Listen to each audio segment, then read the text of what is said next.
Kalau manusia itu ditimpa sebuah ujian, maka ada dua kondisi dan keadaannya. Yang pertama adalah dia menerimanya. Sebagaimana dia menerima nikmat yang melimpah. Jadi misalnya pada saat dia sehat dia bisa menerima, pada saat dia sakit dia bisa menerima. Ini kondisi yang ada. Gitu kan? Dan ini yang paling ideal, ini kondisi orang-orang beriman. Dia di saat pernah merasakan kekayaan, di saat terjadi ujian di hartanya, bangkrut, ditipu orang, utang belum dibayar, dia bisa menerima juga. Sebagaimana dulu dia menerima nikmat yang melimpah yang ada. Ya. Dan semua dalam kehidupan keseharian seperti itu. Dia bisa mengimbangi keduanya. Di saat nikmat ada, dia bersyukur. Di saat cobaan ada, dia bisa menerima dengan bersabar. Dan tidak berkeluh kesah. Ini yang paling ideal. Kata Umar, kalau orang seperti ini, maka dipastikan dia mendapatkan pahala karena menerima keputusan Tuhannya. Kemudian dia mudah untuk melaluinya. Karena orang kalau tahu ini adalah takdir Allah, dia nggak berkeluh kesah, dia mudah melaluinya. Sakit, dia bangun tidur tiba-tiba sakit. Oh Allah lagi uji saya. Sudah, dia nikmati saja prosesnya. Sambil ikhtiar tentunya, berobat segala macam. Tapi dia tidak berkeluh kesah. Dan dia pasti menemukan solusinya. 3 hal. Dapat pahala, mudah melalui, dan dapat solusinya.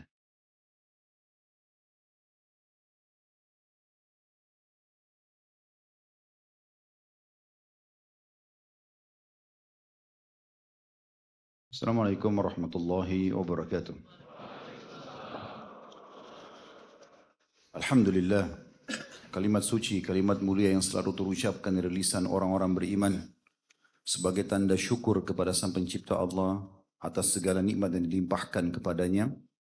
Tentu nikmat terbesar adalah diberikan kehidupan dan kesempatan lalu beriman dan mempertahankan itu sampai meninggal dunia. Kemudian selanjutnya kita panjatkan salam hormat kita, salawat dan taslim kepada orang yang telah membawa kepada kita syariat Allah Subhanahu wa taala sehingga kita mengetahui mana yang halal, mana yang haram, mana yang diperintahkan, mana yang dilarang. Dan manusia terbaik ini telah menunaikan tugasnya dengan sebaik-baiknya. Beliau tidak menghembuskan nafas terakhir kecuali memang sudah menyampaikan semua yang Allah amanahkan. Dan dengan itulah kita semua bisa mengetahui dan mengenal Tuhan kita. Maka setelah mengucapkan Alhamdulillah, sangat wajar kalau kita selalu mengucapkan juga salawat dan taslim kepada Nabi besar Muhammad sallallahu alaihi wa ala alihi wa sahbihi wasallam. Tidak ada yang lebih pantas diucapkan pada kesempatan seperti ini kecuali rasa syukur yang Allah Subhanahu wa taala ajarkan melalui lisan Nabi Muhammad sallallahu alaihi wasallam. Alhamdulillahilladzi bi ni'matihi tatimmus shalihat. Segala puji bagi Allah yang dengan nikmat darinya lah maka segala satunya yang baik itu tersempurnakan. Karena memang setelah cukup lama kita berhenti offline dan diuji oleh Allah SWT dengan corona, pada hari ini malam pertama kita kembali lagi khusus untuk kajian kami melanjutkan pada buku dosa-dosa besar. Semoga Allah Subhanahu wa taala menyelamatkan kita dari semuanya. Dan kita mempelajari ini tentu agar kita mengetahui apa yang telah Allah larang dan akhirnya kita menjauhinya. Sebuah nikmat yang tidak terhingga teman-teman sekalian kalau Allah memberikan kita peluang untuk bisa beramal saleh. Kalau Allah bisa menggerakkan hati antum sehingga masih ingin untuk hadir dalam majelis ilmu seperti ini. Mendengarkan azan kemudian masih mau menjawab dan pergi sholat berjamaah. Kemudian ada orang miskin mungkin yang lewat masih terlintas di benak kita atau tergerak hati kita untuk memberikan bantuan kepada dia.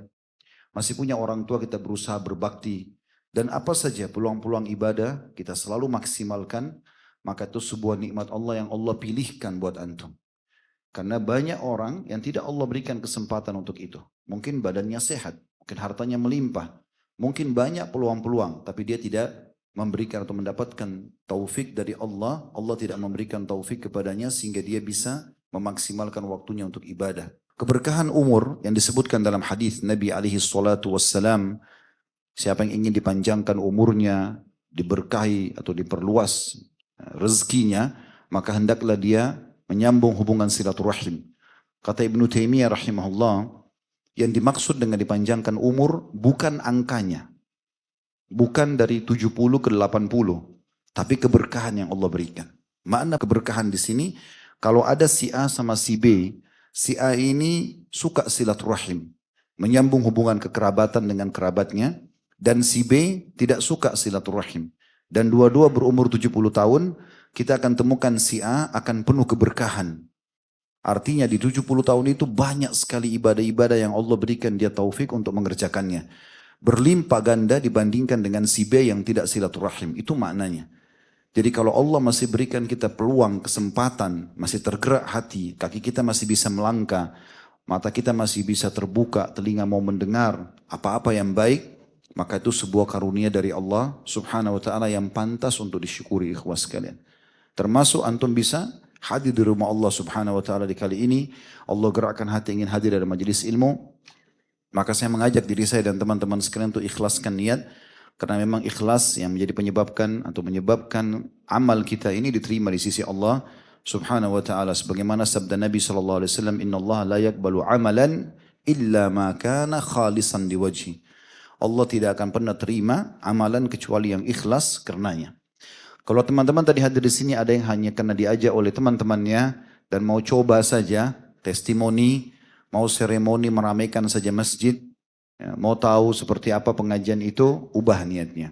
Karena nanti sia-sia, antum duduk sejam sampai menjelang isya nanti insya Allah, itu tidak ada pahalanya karena hanya ajakan teman. Tapi kalau ingin menghadiri majelis ilmu tanpa harus melihat siapa yang berbicara, tapi apa yang disampaikan, kalau itu bermanfaat.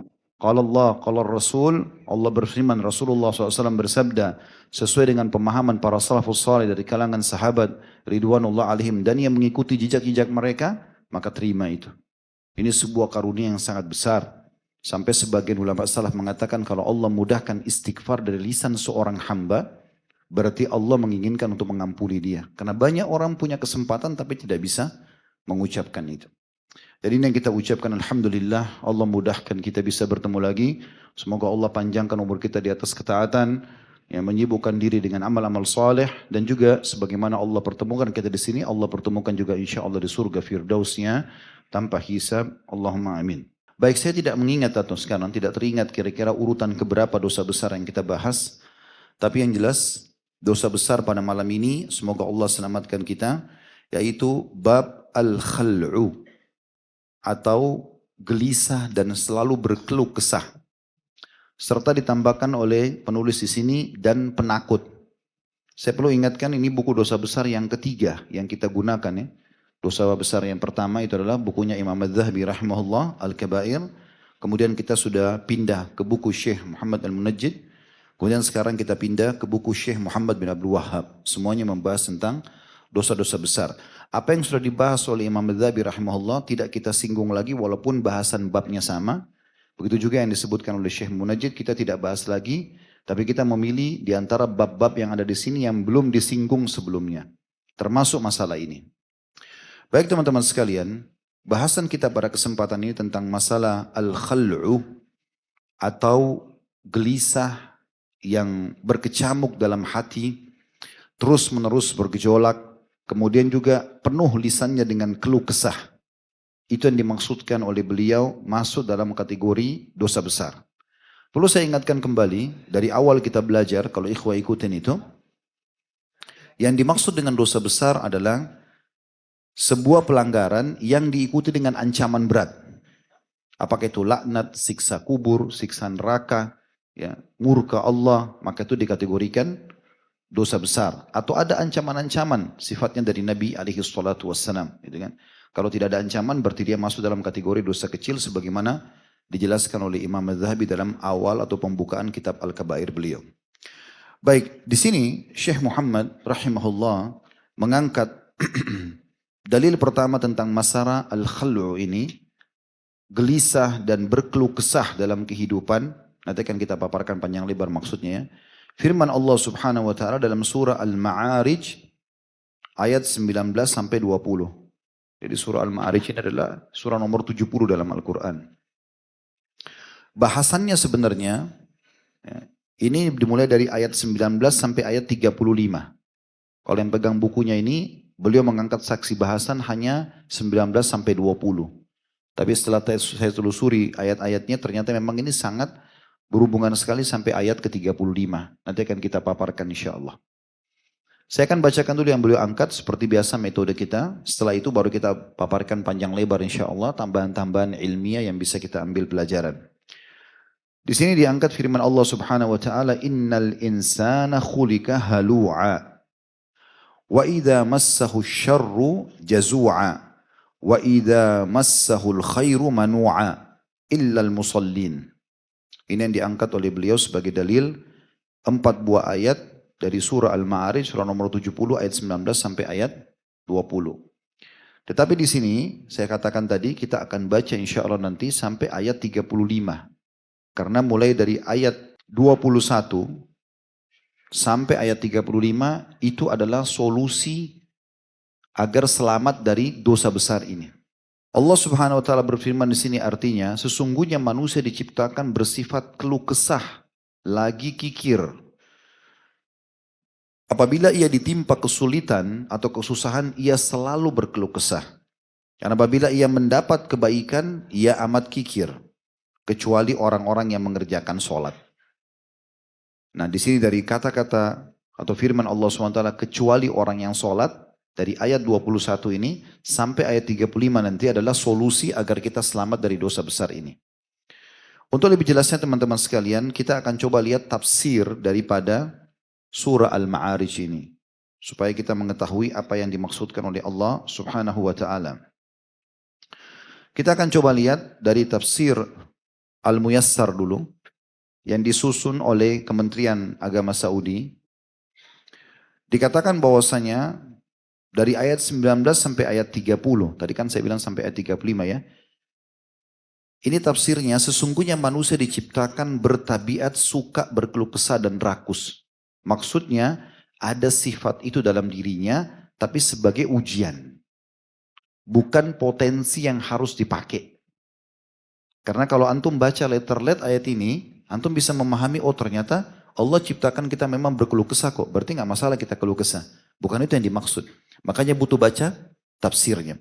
Tafsir pertama di sini dari tafsir Al-Muyassar, terbitan sekali lagi Kementerian Agama Saudi. Sesungguhnya manusia diciptakan memang ada tabiat suka berkeluh kesah dan rakus, tapi sebagai ujian.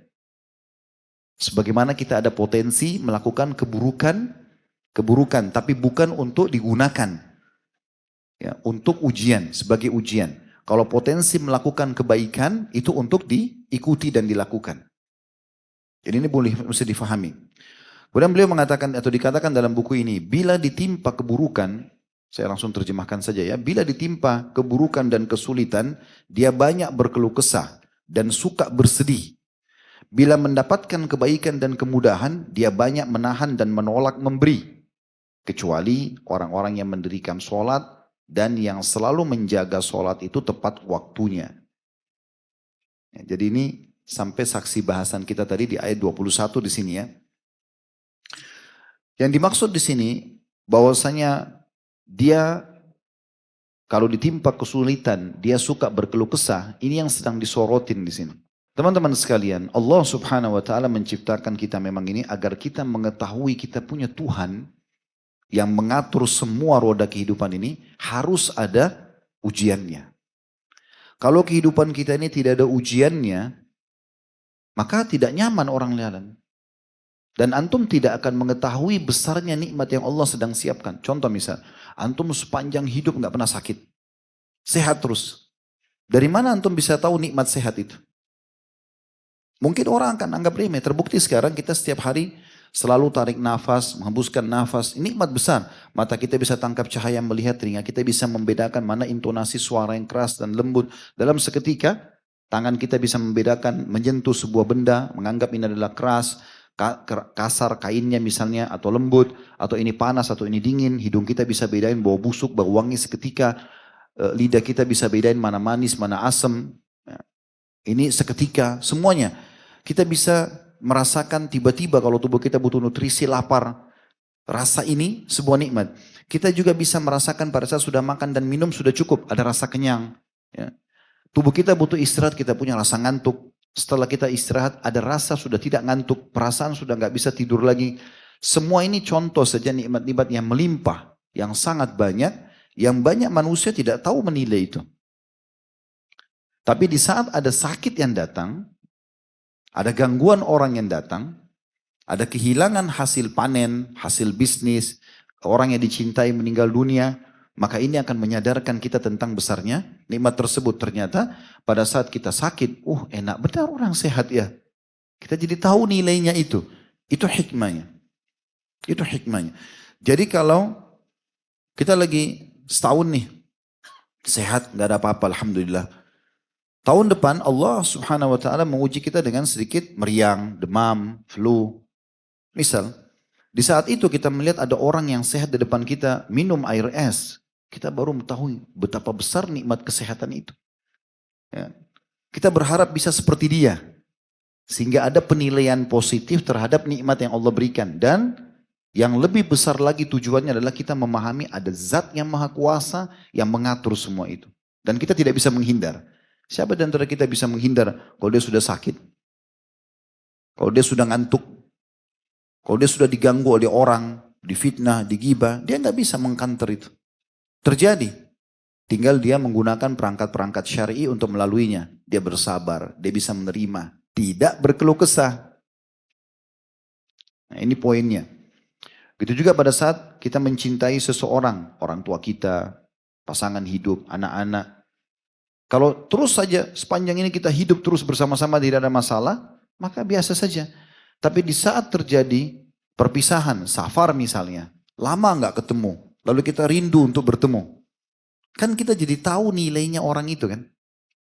Kan begitu. Kalau meninggal dunia, kita baru tahu, ternyata dulu nilainya luar biasa nih istri saya, ini suami saya, ini orang tua saya. Bagaimana perhatiannya dulu. Waktu kita masih bersama-sama tidak terasa. Kan begitu. Jadi tujuannya sebenarnya datang dalam bentuk cobaan. Dan itu hikmah-hikmahnya adalah agar kita bisa mengetahui besarnya nikmat Allah SWT. Dan lebih besar daripada itu kita tahu ada sang pencipta Allah yang mengatur semuanya.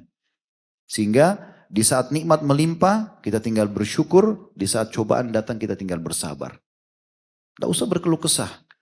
Karena keluh kesah tidak memberikan solusi.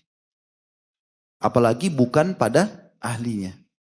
Sering kami sampaikan di pengajian dulu waktu kita masih offline. Kalau antum ada masalah, sakit misalnya. Keluh kesahnya, penyampaian permasalahannya boleh, tapi pada ahlinya. Ke dokter misalnya. Itu pun harus tepat sasaran saja. Misalnya lagi sakit tenggorokan. Ya udah, konsultasi untuk kesembuhan tenggorokan. Gak usah tanya dokter tinggal di mana, berapa anaknya, istrinya, siapa namanya. Gak ada gunanya. Poinnya di situ saja. Permasalahannya di situ saja. Gitu kan. Jadi pada ahlinya dan harus to the point saja. Begitu yang diajarkan Nabi SAW. Kalau sahabat ingin bertanya, tanya sesuatu yang penting saja. Yang tidak penting gak usah. Jangan berat-beratkan agama. Karena kata Nabi SAW, sungguh agama ini mudah. Dan hanya akan berat bagi orang yang memberat-beratkan. Ingat kisah Bani Israel, disuruh sembelih sapi betina, mereka banyak bertanya, sapi apa? Mereka tidak yakin, masa orang mati, disembelihin sapi, ambil potongan pahanya sapi, ditepukin orang matinya bisa ngomong, kan tidak masuk akal. Tapi wahyu begitu. Wahyu mengontrol akal, bukan akal mengontrol wahyu, kan gitu. Jadi akhirnya jadi sulit buat mereka. Dan Allah menjelaskan itu dalam Al-Quran. Ya alladzina amanu la tas'alu an asya'a in tubda lakum tasukum. Hai orang beriman, jangan banyak bertanya hal-hal yang nanti kalau ditetapkan maka sulit buat kalian. Udah, duhur dikasih 4 rakaat, sudah gak usah tanya. Kok 4 rakaat aja, kan enak 8 rakaat. Udah 4 rakaat terima saja. Puasa Ramadan, kenapa cuma 1 bulan, 2 bulan enak sebenarnya. Ya sudah, begitu saja. Gak usah dipersulit. Yang penting kerjakan, ikhlas, dan komitmen menjaganya. Kemudian ada tafsir Al-Mukhtasar. Ini dikeluarkan oleh Markas Tafsir Riyadh. Di bawah pengawasan Syekh Dr. Salih bin Abdullah bin Humaid, Imam Masjidil Haram. Beliau menjelaskan yang dimaksud dengan halu'a, innal insana khuliqa halu'a, sungguhnya manusia diciptakan dengan penuh keluh kesah. Maknanya adalah sungguhnya manusia itu diciptakan dalam kondisi suka panik, ada kepanikan. Itu bisa bermakna juga seperti itu. Kemudian juga dari tafsir Al-Madinah Al-Munawwarah, Markas Ta'zimul Quran, di bawah pengawasan Syekh Profesor Dr. Imam Zuhair, seorang profesor Fakultas Al-Quran di Universitas Islam Madinah. Kurang lebih beliau mengatakan di tafsirnya, ayat-ayat ini menyebutkan sifat-sifat manusia jika belum terdidik oleh keimanan. Konekkan ini dengan tadi yang saya sampaikan ikhwas sekalian ini, artinya ini memang ada tapi sebagai ujian. Kapan kita bisa lepas dari sifat ini kalau kita sudah belajar? Nah makanya dibahas seperti di pertemuan ini.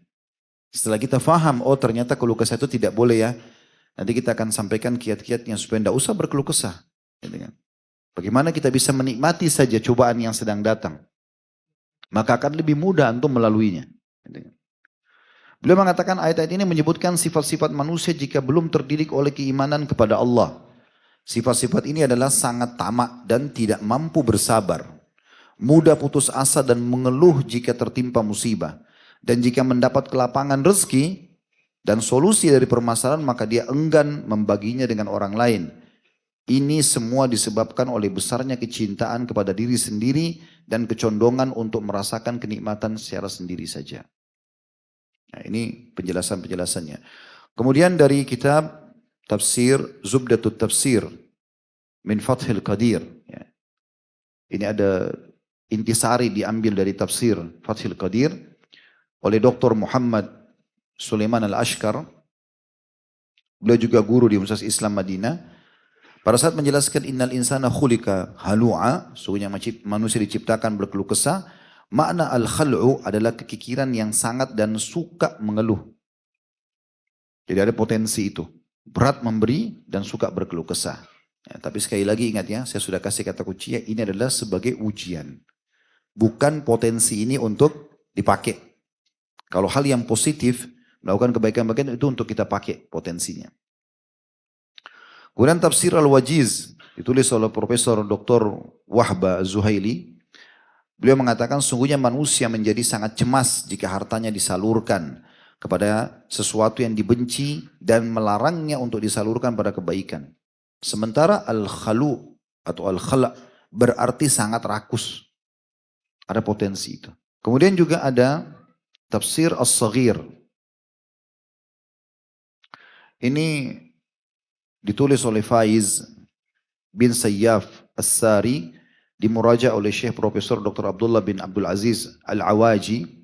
Ini juga profesor di Universitas Islam Madinah. Beliau mengatakan sungguhnya manusia diciptakan dengan sifat keluh kesah lagi kikir, sangat rakus dan sedikit sekali bersabar. Syekh Abdurrahman bin Nasir As-Sa'di, seorang ahli tafsir yang masyhur dari Saudi, sudah meninggal tentu berapa puluh tahun atau bahkan ratusan tahun yang lalu ya. Beliau mengatakan dalam tafsirnya, ini adalah sifat manusia yang mendasar yang Allah jadikan sebagai ujian. Allah menggambarkan karakter asli manusia dengan sifat berkeluh kesah. Sifat keluh kesah dijelaskan dalam firman, apabila ditimpa kesusahan, ia berkeluh kesah. Manusia berkeluh kesah manakala ditimpa kemiskinan, penyakit, atau hilangnya benda-benda yang dicintai. Seperti hilangnya harta, meninggalnya keluarga, dan anak. Tidak bersabar dan menerima takdir Allah. Dan apabila ia mendapat kebaikan, ia amat kikir. Tidak menginfakkan sebagian diberikan Allah, tidak bersyukur kepada Allah atas nikmat dan kebaikan Allah, sehingga manusia bersikap keluh kesah dalam kesulitan atau kesusahan dan bersifat kikir ketika sedang berbahagia. Ini kita kumpulkan dulu semua tafsirnya. Kemudian dalam buku tafsir An-Nafahatil Makkiyah, Syekh Muhammad bin Saleh Asy-Syawi, beliau mengatakan Allah menyebutkan bahwa sebagian dari tabiat manusia adalah banyak panik dan gampang mengeluh. Maka jika ditimbakan keburukan kepadanya dari sakit, miskin atau musibah dan selainnya, maka mereka mengeluh dan komplain dan tidak ridho dengan apa yang Allah berikan dan takdirkan. Dan jika diberi kebaikan seperti kekayaan, panjang umur dan selainnya, maka jadilah mereka bakhil dan banyak menahan hartanya. Mereka tidak menginfakkannya dari apa yang telah Allah berikan kepada mereka. Dan juga tidak mengakui nikmat pemberian Allah dari karunia Allah. Mereka malah berkata, sungguhnya ini semua aku dapatkan atas jerih payahku dan pengetahuanku melalui jalan berdagang. Jadi ini tafsir-tafsir yang disebutkan, dan tentu banyak sekali tafsir-tafsir ya. Tapi kita cukupkan di sini, artinya kita sudah bisa ambil satu kesimpulan dari tafsir-tafsir ini, Kalau sifat khala atau keluh kesah ini dan gelisah di saat ada eh, dalam kehidupan seseorang pada saat musibah datang, itu adalah sifat yang datang yang Allah berikan sebagai ada dalam dirinya sebagai ujian dan dia seharusnya tidak menggunakan itu. Baik teman-teman sekalian, perlu kita garis bawahi bahwasanya berkeluh kesah ini dijelaskan dalam sebuah statement yang menarik dari Umar radhiyallahu anhu. Beliau mengatakan kalau manusia itu ditimpa sebuah ujian, maka ada dua kondisi dan keadaannya. Yang pertama adalah dia menerimanya. Sebagaimana dia menerima nikmat yang melimpah. Jadi misalnya pada saat dia sehat dia bisa menerima, pada saat dia sakit dia bisa menerima. Ini kondisi yang ada. Dan ini yang paling ideal, ini kondisi orang-orang beriman. Dia di saat pernah merasakan kekayaan, di saat terjadi ujian di hartanya, bangkrut, ditipu orang, utang belum dibayar, dia bisa menerima juga. Sebagaimana dulu dia menerima nikmat yang melimpah yang ada. Dan semua dalam kehidupan keseharian seperti itu. Dia bisa mengimbangi keduanya. Di saat nikmat ada, dia bersyukur. Di saat cobaan ada, dia bisa menerima dengan bersabar. Dan tidak berkeluh kesah. Ini yang paling ideal. Kata Umar, kalau orang seperti ini, maka dipastikan dia mendapatkan pahala karena menerima keputusan Tuhannya. Kemudian dia mudah untuk melaluinya. Karena orang kalau tahu ini adalah takdir Allah, dia nggak berkeluh kesah, dia mudah melaluinya. Sakit, dia bangun tidur tiba-tiba sakit. Oh Allah lagi uji saya. Sudah, dia nikmati saja prosesnya. Sambil ikhtiar tentunya, berobat segala macam. Tapi dia tidak berkeluh kesah. Dan dia pasti menemukan solusinya. 3 hal. Dapat pahala, mudah melalui, dan dapat solusinya. Kondisi yang kedua adalah orang yang tidak bisa menerima ujian Allah. Penuh dengan keluh kesah. Maka dia akan mendapatkan dosa. Kenapa dapat dosa? Karena seperti protes Allah. Kenapa kau kasih aku ini ya Allah? Dan itu. Padahal Allah sebagai pencipta lebih menyayangi dia daripada ibunya menyayangi dia. Itu yang dikatakan oleh Nabi SAW. Demi zat yang jiwaku dalam genggamannya, sesungguhnya Tuhan kalian Allah lebih menyayangi kalian daripada ibu ini kepada bayinya. Kebetulan ada seorang ibu lagi menyusui anaknya. Jadi orang kalau berkeluh kesah, dia berdosa atas ujian Allah Subhanahu wa taala. Dia boleh introspeksi diri, dia boleh muhasabah, dia cari sebab-sebabnya apa lalu dia perbaiki keadaan iya. Tapi dia nggak boleh menolak ini keputusan Allah. Yang pertama itu, jadi dia dapat dosa. Yang kedua dia sulit melaluinya. Orang kalau nggak bisa terima pada saat Allah kasih dia sebuah ujian, kita temukan keluh kesah semua. Semua orang yang ditemui pasti diceritakan permasalahannya. Sulit dia melaluinya. Tapi mau nggak mau harus dia lalui sesuai dengan waktu yang sudah Allah takdirkan. Jadi antum berkeluh kesah dengan penyakit antum, tidak akan ada manfaatnya. Kemudian yang ketiga, tidak menemukan solusinya. Allah malah datangkan ujian itu, lebih berlipat ganda lagi karena dasarnya dia kufur terhadap hal tersebut. Apalagi kalau dia buka pintu-pintu maksiat, terjadi permasalahan malah mabuk-mabukan, ya, malah bermaksiat kepada Allah, malah berzina, malah segala macam, maka akhirnya tambah hancur hidupnya. Dia tidak temukan solusi tapi jadi malah masalah dalam hidupnya. Jadi seperti itu gambarannya. Teman-teman sekalian, kegelisahan ini sebab utamanya yang muncul itu selain memang dia ada potensi dalam diri sebagai ujian, itu karena kemaksiatan. Orang kalau jauh dari kemaksiatan, maksiat apapun, kecil ataupun besar kepada Allah Subhanahu wa taala, pastikan dia pasti akan bahagia. Biar cobaan datang seperti apapun kita temukan dia bisa menerima. Tapi kapan memang diikuti dengan kemaksiatan, maka itu jadi masalah buat dia. Banyak dalilnya. Di antara dalil adalah hadis riwayat Tirmidzi di mana Nabi alaihi salatu wassalam bersabda, "Da' ma yaribuka ila ma la yaribuk. Fa inna sidqa tuma'nina wa innal kadhiba ribah." Tinggalkanlah sesuatu yang meragukanmu kepada sesuatu yang tidak meragukanmu. Orang muslim itu jalan lurus-lurus saja. jelas halal dia nikmati, jelas perintah dia kerjakan. Dan dipermudah, dahulukan yang wajib, kalau sudah mampu baru lakukan yang sunnah. Sampai ajal datang selesai. Hidup di dunia enak, mati juga masuk surga. Gitu kan? Simple aja gitu. Jadi seperti itu, kalau udah ragu. Kalau dia yakin, dia jalani. Lalu kata Nabi SAW, فَإِنَّ الصِّدْقَ تُمَأْنِينَ. Ketahuilah, kejujuran itu, karena ini adalah bagian daripada amal saleh, adalah ketenangan jiwa. Kapan orang jujur, walaupun pahit untuk diucapkan, dia tenang. Tapi, kata Nabi SAW, وَإِنَّ الْكَذِبَ ribah. Kapan seseorang itu berbuat dosa, bermaksiat, maka akan menjadi kerancuhan dalam hidupnya. Akan memunculkan keluh kesah itu. Jadi permasalahannya karena dia tidak bisa menerima keputusan Allah justru karena dosa yang dia lakukan. Kemudian dari lafaz yang lain, فَإِنَّ الْخَيْرَ تُمَأْنِينَ وَإِنَّ الشَّرَّ ribah. Hadis diriwayatkan oleh Al-Hakim. Sesungguhnya semua kebaikan dan kepatuhan yang dikerjakan pasti akan mendatangkan ketenangan hidup. Walaupun dia miskin hidupnya, pas-pasan, mungkin juga masih belum punya pekerjaan, masih pengangguran, tapi karena dia ikuti hidupnya dengan ketaatan kepada Allah, kita temukan orang ini ya pelong aja hidupnya. Makan apa adanya, pakaian apa adanya, dia lurus-lurus saja. Mus'ab radhiyallahu anhu, sahabat Nabi yang mulia ini, anak kaya raya di Mekah. Dia kalau jalan, orang sudah tahu tampannya luar biasa. Sampai diberikan julukan, ini kembarannya Nabi SAW.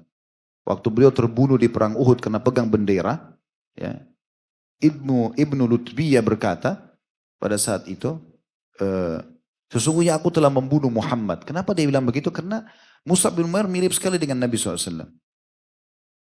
Tampan sekali. Dia kalau jalan di Mekah itu orang semua kagum lihat ketampanannya. Bajunya selalu baru dan bersih. Wanginya kecium dari jarak jauh. Sampai menjadi idola di Mekah. Di kalangan para anak muda. Setelah masuk Islam, orang tuanya yang kaya raya nolak. Tidak mau menerima dia. Akhirnya diputuskan semua sumber pendapatannya. Tapi apa yang terjadi? Karena dia isi hatinya dengan keimanan dan dia sibuk dengan amal soleh mengikuti ajaran Nabi SAW, hidupnya tenang.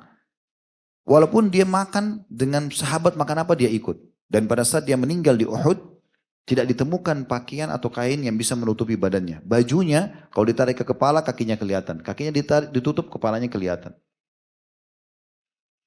Tapi dia dapat ketenangan. Ada ketenangan jiwa yang dirasakan. Sebaliknya orang kalau banyak buat maksiat itu luar biasa. Walaupun kita lihat fasilitasnya banyak, tapi kita akan temukan keadaan hidupnya itu tidak tenang.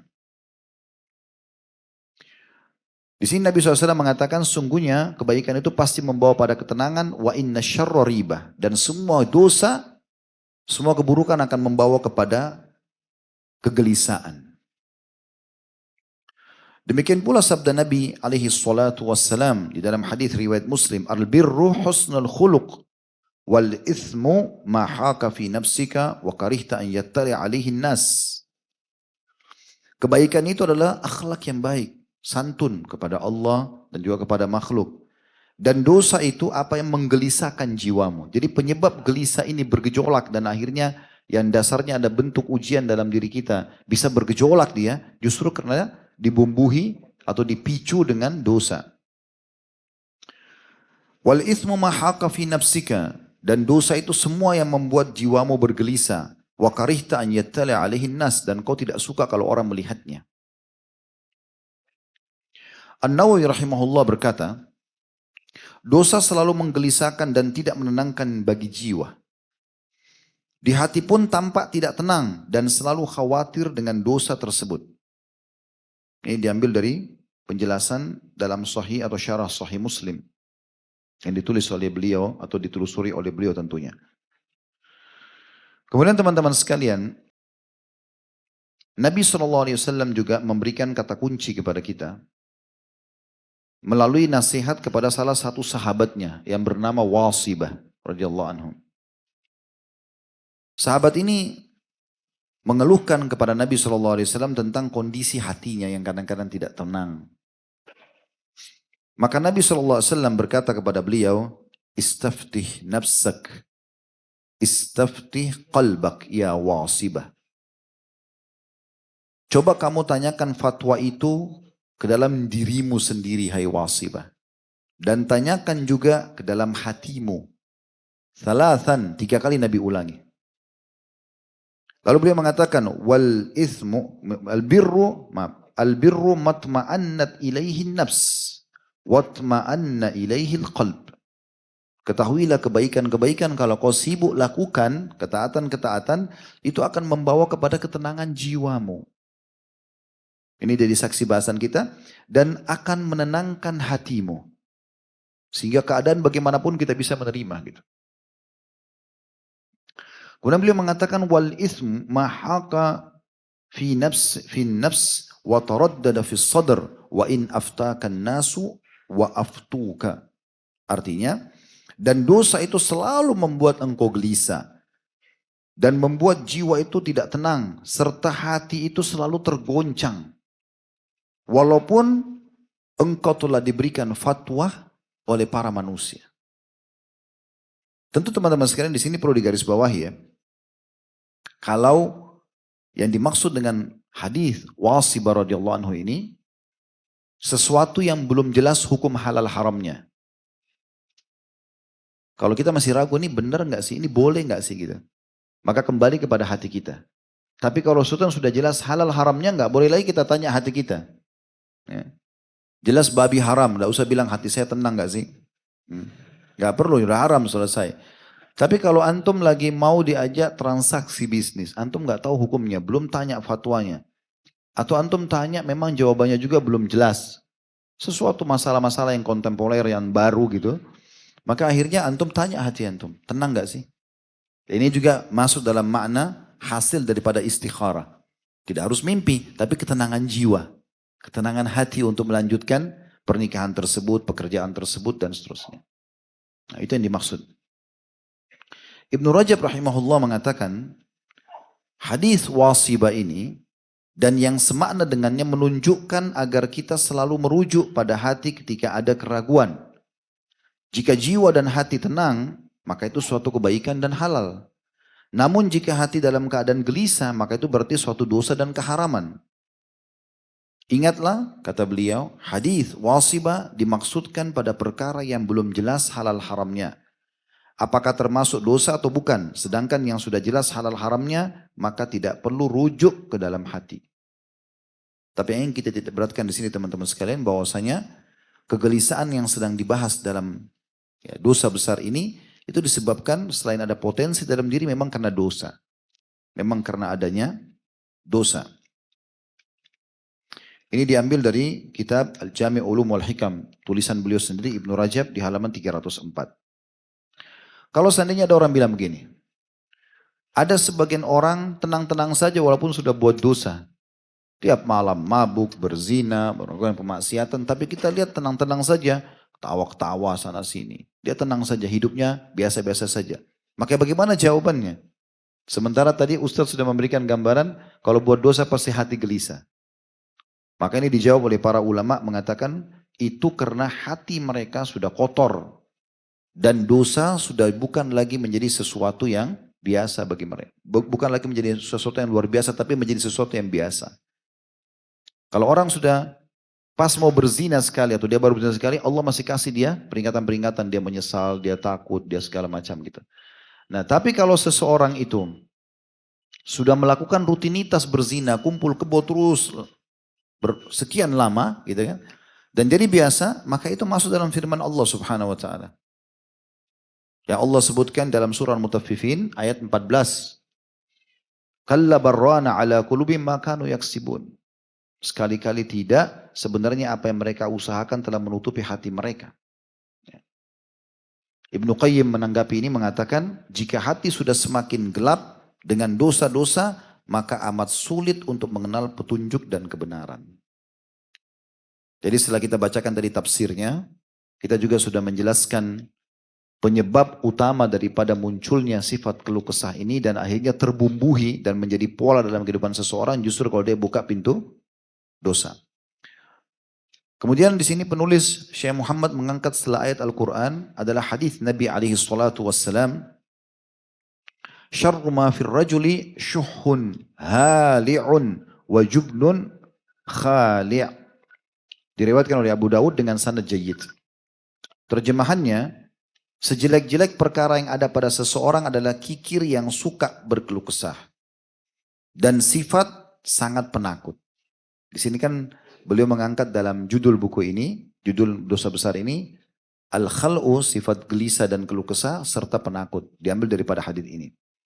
Jadi karena Nabi SAW mengatakan, syarru ma fir rajul, yang paling buruk ada pada diri, jiwa, hati seseorang, justru syuhun hali'. Yang dimaksud adalah, seseorang itu kikir dan suka berkeluh kesah.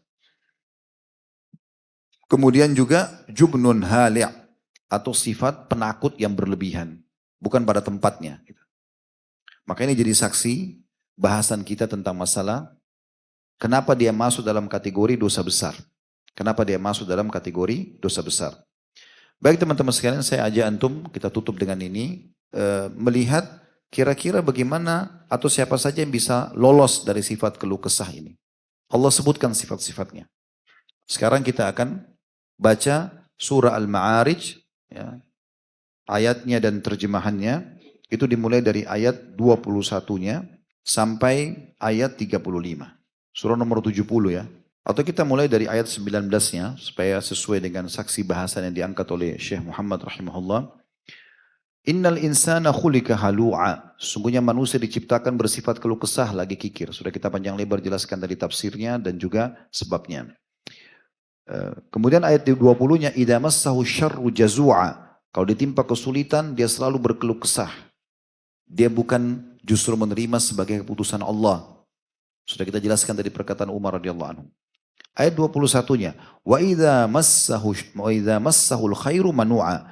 Dan apabila dia mendapatkan kebaikan, dia sangat kikir. Nah, kata sebagian ulama ini ada hubungannya ya. Kapan orang itu selalu kalau antum ketemu isi hidupnya keluh kesah, suami saya begini, istri saya begini, anak saya begini, pekerjaan saya begini, keluh kesah saja. Tidak ada bahkan lisannya mengatakan alhamdulillah, pastikan orang itu kikir udah.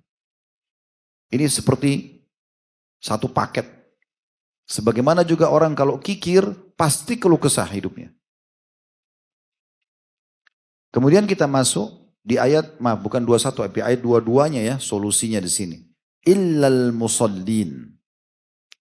Golongan pertama yang bisa lolos dari sifat keluh kesah dan pelit ini adalah orang-orang yang mengerjakan sholat. Di ayat 23 yang dijelaskan sholatnya seperti apa? Alladzina hum ala sholatihim daimun. Mereka yang tetap atau rutin selalu mengerjakan sholat itu. Kata sebagian ulama, maksudnya dia menjaga 3 hal. Ketepatan waktu sholatnya, ketepatan gerakan sholatnya, dan ketepatan bacaan sholatnya. Bergabung 3 hal ini. Azan langsung, gak ada aktivitas lain. Masjid, selesai. Mau rajam ketemu dia pun tidak ada urusannya. Sekarang raja yang sebenarnya sedang memanggil Allah subhanahu wa ta'ala. Tepat waktu. Yang kedua tepat gerakan. Gak buru-buru, tenang. Tumaknina semuanya. Allahu Akbar. Baca dengan tenang. Ruku Allahu Akbar. Dengan tenang. Sami Allah liman hamidah. Dengan tenang i'tidalnya. Dan tumaknina dimasukkan oleh para ulama dalam wajib sholat. Dosa orang kalau tidak tumaknina. Bahkan bisa batal sholatnya. Dan yang ketiga, tepat bacaan. Benar bacaannya. Baik itu zikir-zikirnya ataupun ayat-ayat Al-Qur'annya. Ini sifat yang pertama yang lolos dari masalah ini. Yang kedua adalah ayat 24-nya. Allah sebutkan, berarti ini semua sibuk dengan amal saleh ya, sehingga keluh kesah ini tidak ada dalam diri kita. Walladzina fi amwalim haqqum ma'lum. Dan orang-orang yang dalam hartanya tersedia bagian tertentu. Dia khususkan gajinya, pendapatannya. Untuk siapa? Ayat 25. Lissa'ili wal mahrum. Yang dia khususkan setiap hari, setiap bulan. Dia keluarkan untuk orang miskin yang meminta. Dan orang yang tidak mempunyai apa-apa, maksudnya tidak mau minta. Ini potongan pertama. Orang yang dikasih ini sudah umum, kita tahu. Orang minta kita kasih. Kalau tidak kasih udah jelas dia pelit gitu kan. Tapi ada potongan yang kedua ini perlu digaris bawahi. Mahrum. Di sini terjemahannya adalah orang yang butuh tapi tidak mau minta. Ini yang perlu antum kejar. Ada orang kelihatan kayak orang mampu padahal sebenarnya tidak. Karena dia tidak mau mengemis. Karena memang ini satu hal yang aib tersendiri ya. Larangan dalam Islam untuk mengemis itu. Kecuali orang dalam keadaan darurat sekali. Dia tidak bisa, kalau tidak minta, pada hari itu dia bisa mati. Dan ulama membatasi orang kalau mengemis itu, kalau dia tidak punya makanan dan dia bisa makan. Tidak ada nih, dia sudah kelaparan. Dia kalau tidak minta dia bisa mati kelaparan. Dia minta. Kalau dia sudah dapat makanan untuk siang misalnya, dia lagi minta di siang hari. Udah ada makanan siangnya, nggak boleh dia minta untuk malamnya. Saking tegasnya dalam Islam tidak boleh mengemis itu. Dan di zaman Nabi SAW dulu dalam riwayat-riwayat sahih pernah ada orang datang kepada Nabi SAW, dia minta sesuatu padahal dia orang mampu. Maka Nabi SAW berikan. Lalu kemudian Nabi SAW bersabda setelah orang itu pergi, ada sebagian orang yang datang minta kepada aku dan aku berikan. Tapi pada saat dia keluar, dia sedang memegang bara api neraka. Karena dia orang mampu, kenapa dia mengemis gitu. Lalu kemudian kata para sahabat, ya Rasulullah, kalau begitu kenapa Anda berikan? Toh jelas-jelas itu tidak baik. Kata Nabi SAW, karena Allah melarangku untuk pelit. Maka aku tetap memberikan. Dia ngotot minta. Nanti dosa besar yang akan datang insya Allah, itu kita bahas ada 2 bab di sini tentang masalah bakhil. Mudah-mudahan keluar dari sini kotak amal jadi penuh semua. Lewat kotak amal kasih nggak ya? Kasih nggak ya? Temannya syaitan. Yang ketiga, walladzina yusaddiquna biyaumiddin, ayat 26-nya. Yang selamat dari dosa besar ini adalah orang-orang yang mempercayai hari pembalasan. Tahu dia akan kembali ke hari kiamat nanti. Ada hari kebangkitan, dia akan masuk ke dalam surga. Targetnya itu. Jadi bagaimana dia beramal untuk masuk surga dan bagaimana dia selamat dari tempat yang lain yaitu neraka. Ini imannya tentang hari kiamat. Dan ayat 27 masih berhubungan dengan ayat 26-nya. وَالَّذِينَ هُمْ مِنْ عَذَابِ رَبِّهِمْ مُشْفِكُونَ. Dan orang-orang yang takut terhadap azab Tuhannya. Sama, maksudnya takut disiksa oleh Allah sehingga dia tidak mau berbuat dosa. Ayat 28-nya inna adzab rabbihim ghairu ma'mun, karena sungguhnya azab Tuhan mereka tidak dapat membuat orang merasa aman. Artinya bisa datang setiap saat. Orang yang terus berbuat dosa sehingga gelisah hatinya, ini nggak bisa tenang. Dan dari mana dia bisa dapat jaminan Allah tidak hukum dia? Bisa setiap saat. Ini lagi duduk begini Allah bisa permasalahkan satu urat saraf di belakang antum punggung atau encok nggak bisa berdiri. Tidur, bantal disalahin, salah bantal. Dan Allah lagi uji tuh, ini leher saya kasih pinjam kamu 30 tahun, tidak pernah disyukuri. Ini coba, balik saja nggak bisa. Kemudian selanjutnya, sifat yang keberapa nih? 4 atau 5? Baiklah, anak ikut antum. Ayat 29-nya, وَالَّذِينَ هُمْ لِفُرُوجِهِمْ حَافِظُونَ. Dan orang-orang yang memelihara kemaluannya. Maksudnya di ayat 30-nya illa ala azwajihim aw ma malakat aymanum fa innahum ghairu malumin, kecuali terhadap istri-istri mereka atau budak-budak yang mereka miliki maka sungguhnya mereka tidak tercela, artinya tidak berzina. Pelampiasannya harus pada pasangan yang halal. Kemudian ayat 31-nya faman ibtagha wara'a dzalika fa ulaika humul adun, barang siapa yang sengaja mencari yang balik selain daripada yang halal tadi, maka mereka adalah orang-orang yang melampaui batas, maksudnya sengaja berzina. Padahal Allah berikan kemudahan dia untuk menikah. Ya, apalagi hidup di Indonesia, nikah mudah. Kenapa enggak menikah? Perangkat sholat, Quran, bisa nikah. Tapi tidak mau nikah-nikah, Allahu a'lam. Kenapa? Kalau masa corona kemarin antum nikah itu luar biasa. Banyak yang mau nerima mahar murah. Tiba-tiba hadir di Blok M sebelum corona, sekarang hadir sudah punya anak. Selanjutnya ayat 32-nya walladzina hum li amanatihim wa ahdihim ra'un, dan orang-orang yang memelihara amanah-amanah yang dipikulkan dan janji-janjinya. Sekali ucapkan komitmen, ya saya datang, insya Allah datang. Ada udzur syar'i sampaikan. Ya saya akan beri, jangan pungkiri. Selanjutnya ayat 33-nya sifatnya walladzina hum bisyahadatihim qaimun, dan orang-orang yang memberikan kesaksiannya. Maksudnya kesaksian pada yang benar. Ya. Kesaksian yang benar-benar, kalau ada orang benar kita dukung gitu ya. Kemudian Allah ulangi di ayat 34-nya kembali kepada ayat 22 tadi tentang sholat. Walladzina hum ala sholatim yuhafidun, dan orang-orang yang rutin memelihara sholatnya. 3 hal tadi ya. Apa itu? Tepat waktu. Kemudian tepat gerakan. Kemudian tepat bacaan. Lalu terakhir Allah tutup di ayat 35-nya, ulaika fi jannatim mukramun. Selamat dari sifat keluh kesah dan juga yang tadi punya sifat-sifat itu mereka akan kekal di surga lagi akan dimuliakan. Ini kenapa kita baca Al-Ma'arij ini kena lanjutan daripada ayat yang diangkat oleh penulis tadi. Allahu a'lam. Jadi mudah-mudahan apa yang kita bahas pada malam ini bermanfaat buat kita semua. Dan insya Allah sampai ketemu lagi di Rabu akan datang. Semoga Allah mudahkan itu semua. Kalau benar dari Allah, kalau salah dari saya mohon dimaafkan. Subhanakallahumma bihamdika asyhadu an la ilaha illa anta astaghfiruka wa atubu ilaik. Wassalamualaikum warahmatullahi wabarakatuh.